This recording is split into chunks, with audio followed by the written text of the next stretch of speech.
Hi, my name is Brian with Stromquist & Company, and today I'll be talking about some real-world regulator installation issues we've helped customers resolve and how you can avoid these for yourself. In this example, we had a customer send in a picture of an existing install. They wanted to buy some more regulators that do the same functionality. They're just adding some more equipment.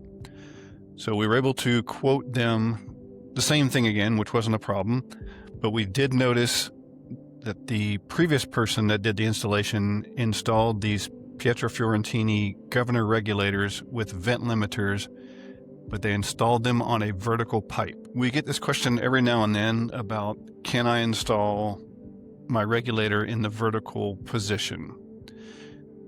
And when it comes to what we call outdoor regulators or ones that have a vent line running to the outside, that's not a problem. You just always want to make sure you're protecting the vent and pointing it down in case you put it outside so it doesn't get rain or snow in it. But when you're mounting a regulator indoors and you want to be able to use a vent limiter instead of venting to the outside, you're going to have to install the vent limiter in a horizontal position.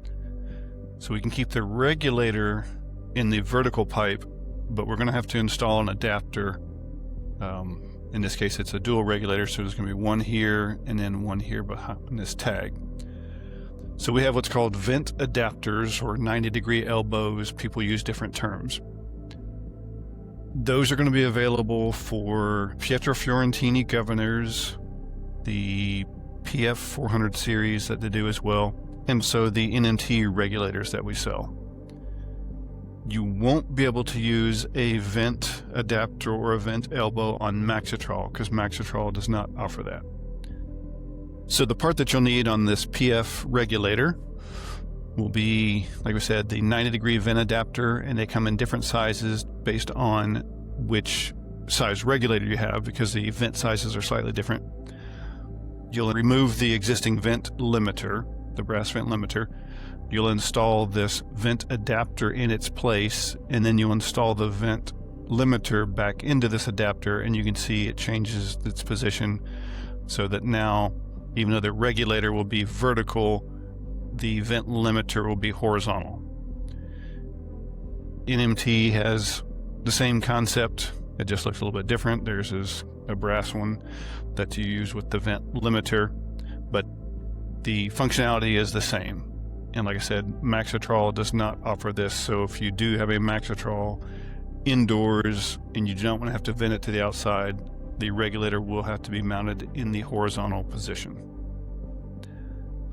To find the regulators and accessories that go with regulators, you can go to our website, click on products, and that will bring up a bunch of categories you can look at. And we've got one category down here called regulators. And then if you go to gas regulators, then we have a section here called gas regulator parts. And we'll go one more level. We'll go to vent limiters and protectors, and also the adapters are in the same section. But here you can see, the vent protectors for the different brands, and then we got our vent adapters. So like I said, depending on what size regulator you have will determine which adapter you need, and obviously what brand you have will determine which one you need. And the brands are not interchangeable. So for example, you're not supposed to put a PF vent adapter into a Maxitrol 325 series. Thanks for watching, and I hope you found this helpful. If you're ready to learn more about regulators and regulator accessories, click the link in the description to see our product pages. If you aren't already, make sure to subscribe to get more regulator installation tips in the future.